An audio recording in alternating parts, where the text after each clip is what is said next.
Praise the lord.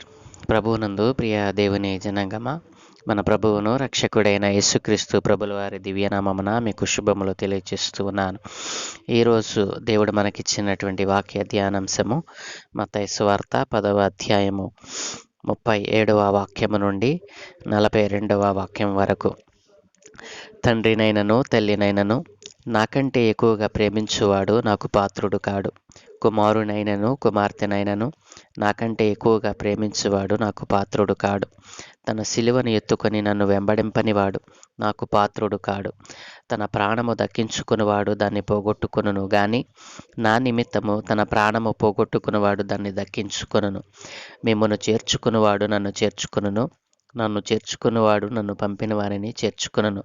ప్రవక్త అని ప్రవక్తను చేర్చుకునివాడు ప్రవక్త ఫలము పొందును.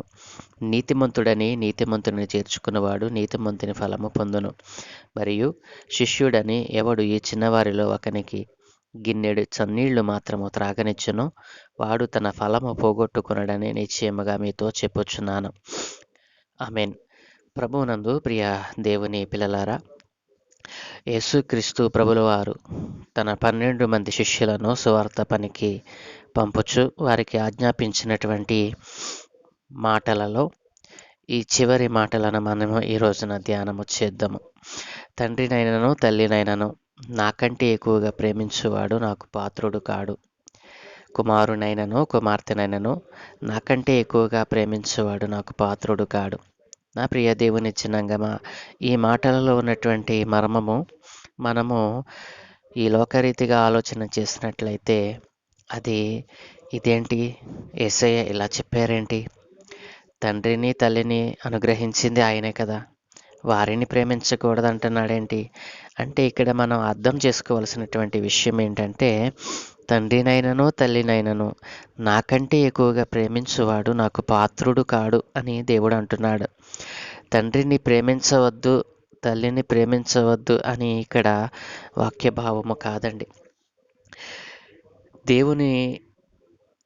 దేవుని యొక్క చేతి క్రిందికి వచ్చినటువంటి వారు, యేసయ్యలో రక్షణ పొందుకున్నటువంటి వారు, యేసుక్రీస్తును తమ ప్రభువుగా రక్షకునిగా రక్షించేవాడిగా సంరక్షించేవాడిగా స్వీకరించినటువంటి వారికి వారి యొక్క హృదయము నిత్యము ఏ రీతిగా ఆలోచించాలి అని అంటే, దేవుడు సమస్తమును చేయగలడని, అందరినీ ఒకే రీతిగా ఎంచేటువంటి దేవుడు ఆయనే అని గుర్తించాలి. మనము ఈ లోకానుసారముగా మనకున్నటువంటి ధనమును మనకున్నటువంటి బలగమును చూసి మనము అతిశయపడుతూ ఉంటాము. యేసయ్యను కలిగినటువంటి మనుషులకు ఆ అతిశయం అనేటువంటివి ఉండకూడదు. ఎందుకంటే యేసయ్యలో ఉన్న వారికి సమస్తమును ఆయన అనుగ్రహించునని నమ్మాలి. యేసయ్య సమస్తమును అనుగ్రహించువాడని, ఈ లోకములో ఏది కొదువుగా ఉన్నా దానిని దయచేవాడు ఆయనే అని గుర్తించినటువంటి నీవు ఈ లోకంలో ఉన్నటువంటి ఐహిక విచారము చేత ఎందుకు దుఃఖించాలి? నా ప్రియ దేవుని జనాంగమా, ఎవరైతే తండ్రిని తల్లిని నాకంటే ఎక్కువగా ప్రేమిస్తున్నావు అంటే దైవికమైనటువంటి అనుభవంలో ఉన్నటువంటి నీవు, దైవికమైనటువంటి స్వస్థతను పొందుకున్నటువంటి నీవు, దైవిక జ్ఞానమును అనుగ్రహమును పొందినటువంటి నీవు దైవికమైనటువంటి ఆలోచనల మీద ఉండాలి తప్ప ఈ లోక సంబంధమైనటువంటి ఐహిక విచారములు అనగా కుటుంబము, కుటుంబ బాధ్యత, కుటుంబంలో ఉన్నటువంటి పిల్లలు, మరి సమస్తమును కూడా మనము ఆలోచన కలిగి ఉంటే దైవికమైనటువంటి పనులను చేయుటకు మనకు సమయము దొరకదండి. కాబట్టి ఈ దినాన్ని మనం ఆలోచన చేసినట్లయితే రక్షింపబడినటువంటి అనేకులు ఈ లోకముతో స్నేహం చేస్తూ తన పరమ తండ్రి అయినటువంటి దేవునిని విసర్జిస్తూ ఉన్నారు. అందుకనే దేవుడు అంటున్నాడు కదా, నీ తండ్రినైనను తల్లినైనను నీ కుమార్తెనైనను కుమారునైనను నాకంటే ఎక్కువగా ప్రేమించువాడు నాకు పాత్రుడు కాడు. నాలో నిలిచి ఉండాలి అంటే ఈ శరీర సంబంధమైనటువంటి ఈ బంధాలను ఎక్కువగా ప్రేమించనవసరం లేదు. ఎందుకంటే వారికి తోడై ఉన్నటువంటి దేవుడని నేనే. మీకు ఏ రీతిగా తోడై ఉన్నానో వారిని సంరక్షించేటువంటి బాధ్యత నాది కదా! నా పని చేస్తున్నటువంటి మీరు మీ పనిని నేను చేయలేనా అని దేవుడు ఈ వాక్యము ద్వారా మాట్లాడుతూ ఉన్నాడు. కాబట్టి ఆయన పని ద్వారా ఆయన పని చేయుటకు నీవు నిర్ణయింపబడ్డావా?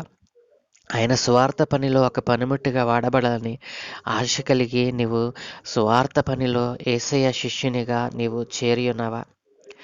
అలాగునైతే నీ తండ్రిని గూర్చి నీ తల్లిని గూర్చి చింతించకు. నీ కుమారులు కుమార్తెలు ఏమైపోతారని నీ ఇంటిని గూర్చిన చింత నీకు వద్దు. ఎందుకంటే దేవుడే నీ కుటుంబ బాధ్యతను తీసుకోబోతున్నాడు. ఆయనే నీ కుటుంబాన్ని సంరక్షించబోతూ ఉన్నాడు. కాబట్టి నా ప్రియ దేవుని జనాంగమా, మరలా అంటున్నాడు కదా, తన సిలువను ఎత్తుకొని నన్ను వెంబడింపని వాడు నాకు పాత్రుడు కాడు.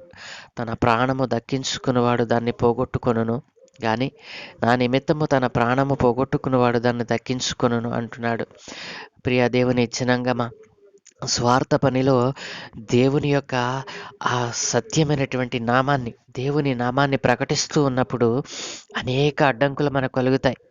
అయినప్పటికీ ఆ శ్రమలను చూసి, ఆ యొక్క వేదనలను చూసి మనము కృంగిన వారిగా ఉండకూడదు. ఎందుకంటే మనలో ఉన్నవాడు ఈ లోకంలో ఉన్నవాని కంటే గొప్పవాడు కనుక నీవు దేనికి భయపడకూడదు. స్వార్థ పనికి నీవు వెళ్తున్నావా? నీవు స్వార్థ పనిలో నీవు విరివిగా పాల్గొంటూ ఆయన నామాన్ని ప్రకటిస్తూ ఉండగా అనేక అడ్డంకులు, అనేక శ్రమలు, అనేక ఆటంకాలు మనకు కలుగుతాయి. అయినప్పటికీ కూడా దేవుడు అంటున్నాడు కదా, సువార్త పనిలో ఒకవేళ తన ప్రాణం కోసం ఆలోచించినట్లయితే అది నీకు దొరకదు అని అంటున్నాడు. అది నువ్వు పోగొట్టుకుంటావు అంటున్నాడు. సువార్త పని కొరకైతే ఎవరైతే తన ప్రాణాన్ని పోగొట్టుకుంటాడో, ఆయన నిమిత్తము తన ప్రాణాన్ని పోగొట్టుకున్నవాడు దాన్ని దక్కించుకుంటాడు. అంటే ఏంటి? ప్రాణం పోయాక ఎలా దక్కుతుంది అనేటువంటి ప్రశ్న రావచ్చు. ఈ భూ సంబంధమైనటువంటి ఆలోచనల చేత మనం వాక్యమును ధ్యానం చేయకూడదండి. ఆత్మ సంబంధమైన జ్ఞానం చేత, ఆత్మ సంబంధమైన వివేచన చేత మనం వాక్యాన్ని అర్థం చేసుకోవాలి.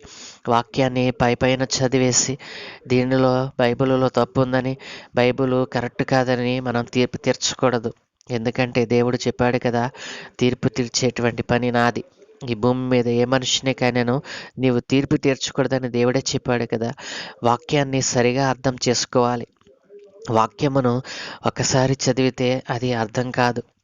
ఆ వాక్యమును ఏదైతే మనకు అర్థం కావటం లేదో దానిని మోకరించి మనము అర్థం కానిటువంటి ఆ విషయాన్ని యేసయ్యకు చెప్పినట్లయితే ఆ యేసయ్యే నీలో ఉండి నీతో మాట్లాడతాడు.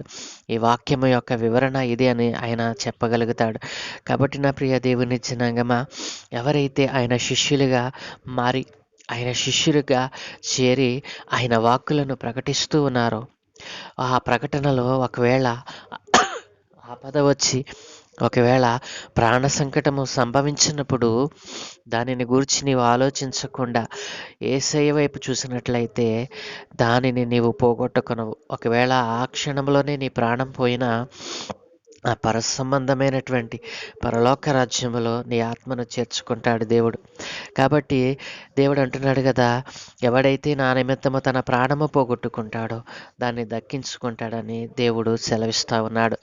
మిమ్మును చేర్చుకున్నవాడు నన్ను చేర్చుకొనును, నన్ను చేర్చుకున్నవాడు నన్ను పంపిన వానిని చేర్చుకొనును అంటున్నాడు. ఎవరైతే యేసయ్య సువార్తను ప్రకటిస్తున్నారో వారిని చేర్చుకునేటువంటి ప్రతి వారికి కూడా దేవుడు ఒక మంచి ఫలాన్ని దేవుడు అనుగ్రహిస్తూ ఉన్నాడు. ఏంటో తెలుసా? ఎవరైతే ఆయన నామం ఎరిగిన వారిని చేర్చుకుంటారో, యేసయ్యను ఎరిగినటువంటి వారిని ఆతిథ్యం ఇస్తారో, యేసయ్యను ఎరిగినటువంటి వారికి స్థలం ఇస్తారో, దేవుడు అంటున్నాడు కదా, వారు నా చేత పంపబడిన వారు కనుక ఎవరైతే వారిని చేర్చుకుంటారో వారిని నేను చేర్చుకుంటాను అంటున్నాడు. ఎక్కడ చేర్చుకుంటాడండి? ఆ నిత్య రాజ్యములో, ఆ పరలోక రాజ్యములో స్థానము మనకు దయచేస్తాడు. కాబట్టి సేవకులైన వారు, దైవజనులైనటువంటి వారు, అభిషేకం కలిగినటువంటి వారు, స్వార్థ భారం కలిగినటువంటి వారు అనేక సోదరులు, సహోదరులు మనకు కనబడుతూ ఉంటారు. వారిని తక్కువ చేసి మాట్లాడకూడదు. ఈ లోకంలో ఉన్నటువంటి మనుషులు కొంతమంది దేవునిని ఎరిగినటువంటి వారు హేళన చేస్తూ ఉంటారు. ఈ అమ్మాయి ఏమిటి అత్తమానం బైబిల్ పట్టుకుని తిరుగుతూ ఉంది, ఈ సహోదరుడేంటి పని పాట లేదా, ఈ సహోదరుడు అత్తమానం ఓళ్ళంట తిరుగుతూ ఉంటాడేంటి, బజార్లంట తిరుగుతూ బైబిల్ పట్టుకుని తిరుగుతూ ఉంటాడేంటండి, ఏదైనా పని పాట చేసుకుని బ్రతకొచ్చు కదా, ఈ బైబిల్ పట్టుకుని తిరిగితే ఏమొస్తుంది అనేటువంటి మాటలు మన సహోదరులనే మనం వింటూ ఉంటాం. మన పొరుగువారు ఆ రీతిగా మాట్లాడుతూ ఉండటం మనం ఎన్నోసార్లు విని ఉంటాం.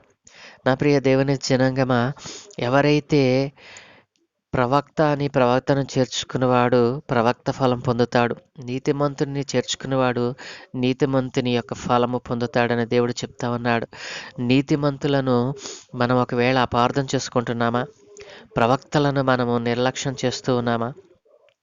దేవుడు అంటున్నాడు కదా, ప్రవక్తను చేర్చుకున్నవాడు ప్రవక్త ఫలము పొందును, నీతిమంతుడని నీతిమంతుడిని చేర్చుకునేవాడు నీతిమంతుని యొక్క ఫలము పొందును. కాబట్టి నా ప్రియ దేవుని జనాంగమా, ఈరోజు దేవుడు చెప్తున్నాడు, సువార్త పనిలో ఆటంకములు ఏమైనా ఎదురవుతున్నాయా?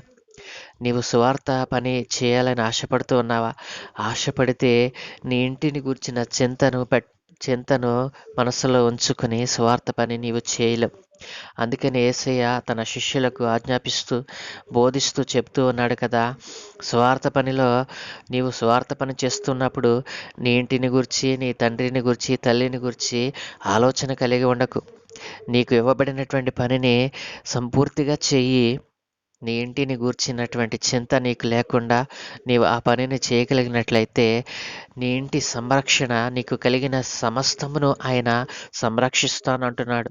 ఈ భూలోకమైనటువంటి ఈ ఆస్తిపాస్తులు, ఈ కుటుంబ వ్యవస్థ, ఇవన్నీ కూడా భౌతికపరమైనవే. ఆత్మ సంబంధమైన విషయాల చేత దేవుడు ఆనాడు తన శిష్యులను నింపినట్లుగా మనం చూడగలం. ఈ రోజున నిన్ను కూడా ఆత్మ సంబంధమైన విషయాలలో నీవు బలవంతుడు కమ్మని ఆయన ఆశపడుతూ ఉన్నాడు. కాబట్టి ఆయన శిష్యురాలిగా చేరినటువంటి నీవు, ఆయన కుమారులుగా, కుమార్తెలుగా మారినటువంటి నీవు ఆ ఫలమును పొందుకుంటున్నావా? శిష్యునికి ఉండవలసిన లక్షణాలను కలిగి ఉంటున్నావా? ఒకవేళ నీ కుటుంబం గురించి, నీ కుటుంబ వ్యవస్థను గురించి చింతపడుతూ ఉన్నావా? ఆ చింత యావత్తును ఆయన మీద వేయమని దేవుడు చెప్తా ఉన్నాడు. కాబట్టి నా ప్రియ దేవుని జనాంగమా, ఆయన చెప్పినటువంటి మాటలను విన్నటువంటి తన శిష్యులు తూచా తప్పకుండా చేశారు. కాబట్టే ఈ ప్రపంచమంతటా ఆయన మాటలను, సువార్తను ప్రచురింపచేశారండి. ఒక్కొక్క శిష్యుడు ఒక్కో రీతిగా హతసాక్షులయ్యారండి. కాబట్టి నా ప్రియ దేవుని జనాంగమా, ఈ రోజున నువ్వు హతసాక్షి కానక్కర్లేదు.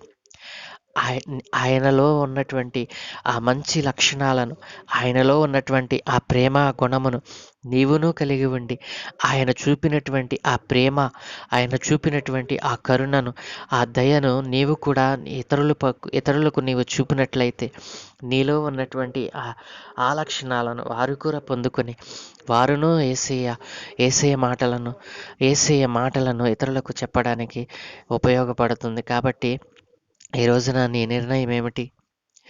నీ కుటుంబమును గురించి చింతిస్తున్నావా? సువార్త పనిలో వెనుకకు తిరుగుతూ నీ పిల్లల గురించి, నీ కుటుంబం గురించి ఆలోచన చేస్తున్నావా అని దేవుడు అడుగుతూ ఉన్నాడు.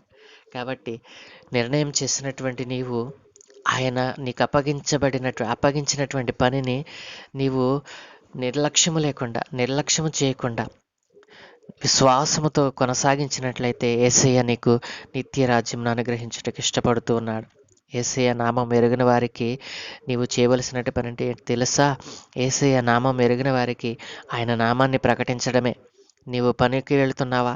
పనిలో యేసయ్యని గురించి తెలియని వారికి పరిచయం చేయి. నీవు ఉద్యోగంలో ఉన్నావా? నీ ఉద్యోగ స్థానంలో యేసయ్యని గురించి పరిచయం చేయి. ఇదే దేవుడు నిన్ను అడుగుతూ ఉన్నాడు. ప్రార్థన. సకల ఆశీర్వాదములకు కారణభూతుడైన మా తండ్రి, సర్వోన్నతుడా, పరిశుద్ధుడా, మీకు స్తోత్రములు నాయన. అయా, నీవు మాకిచ్చినటువంటి ఏ ఆజ్ఞయు ఒక్కటైనను పుల్లైనను తప్పిపోదు నాయన. నీ మాట సత్యము, నీ మాట మమ్మలను బ్రతికిస్తుంది నాయన. నీ వాక్యమే మాకు దీపమై ఉన్నది. నీ వెలుగులో మేము నడుచుటకు అయా మీరు మాకు వెలుగై ఉన్నారు నాయన. లోకములోనికి వెలుగు వచ్చి ఉండగా దానిని గ్రహించని వారు అనేక మంది ఉన్నారు తండ్రి. అయా, ఇదిగో చీకటి అంధకార సంబంధమైన క్రియల చేత పట్టబడి అయా, ఇదిగో నీ వెలుగులోనికి రాకుండా ఉన్నవారు అనేకులు ఉన్నారు నాయన. అలాంటి వారిని, చీకటి సంబంధమైనటువంటి వారిని వెలుగు సంబంధులుగా మార్చుటకు అయా, అనేక మందిని నీ వెలుగులోనికి నడిపించుటకు నాయన ఒక ద్వారమును మీరు ఏర్పాటు చేయమని అడుగుచున్నాను. ఒక మార్గమును మీరు నాయన ఏర్పాటు చేయండి.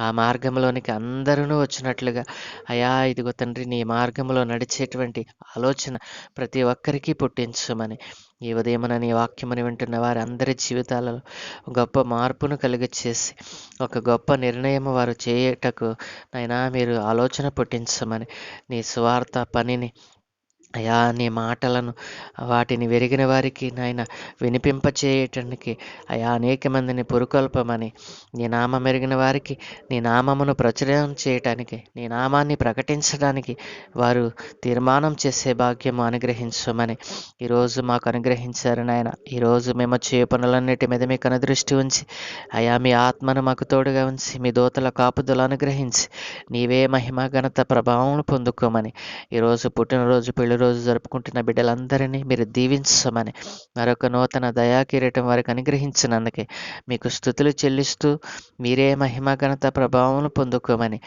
అయా మీ స్వార్థ పనిలో అనేకులను నాయన ఇదిగో ముఖ్యముగా తండ్రి యవనస్తులను యవన బిడ్డలందరినీ నాయన మీరు దర్శించమని, నీ సువార్తను ఒక్కరికైనా ప్రతిదినము ఒక్కరికైనా నాయన నీ సువార్తను ప్రకటించేటువంటి ఆలోచన వారికి పుట్టించమని యేసునామములో అడుగుచున్నాను తండ్రి. Amen, amen, amen.